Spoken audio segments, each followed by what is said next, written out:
I'm John Fenolio in Costa Mesa at a Donald Trump rally. Mr. Trump is about to take the stage in just a few minutes. Meantime, we are talking to some of his supporters. Right now I have Stacy and Bob.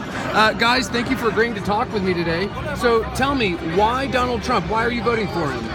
His belief in women and how he supports the women's efforts in business in particular, that he's from his heart for our veterans, number one, and he will protect our country and make America great again. And are you concerned at all about some of the, what a lot of critics say are disparaging comments that he's made about women, playing the women card, those kinds of things? Does that bother you at all? No, it does not. Everybody has comments to make at any given time of their life. They can be taken out of context.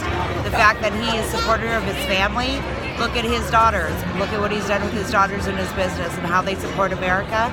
Trust them to run their company. He's done a great job with his family. He's supported 100%.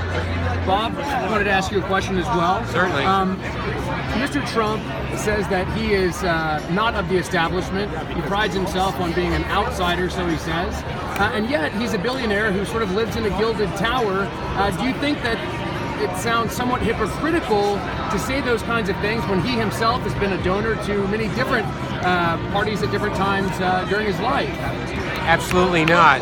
He's a businessman and a very successful one.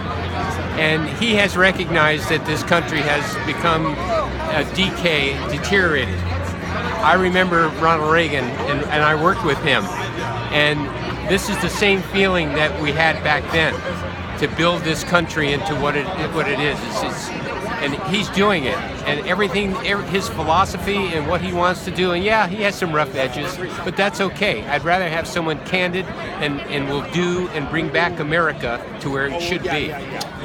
And I have to ask, and I know it sounds like I'm beating a dead horse, but a lot of people say those rough edges that you mentioned, that's divisive rhetoric that could lead to violence, that can really fan the flames of people's very real anxiety. What do you say to that? I think once they get more exposure to him, they'll find that he really is a good family man.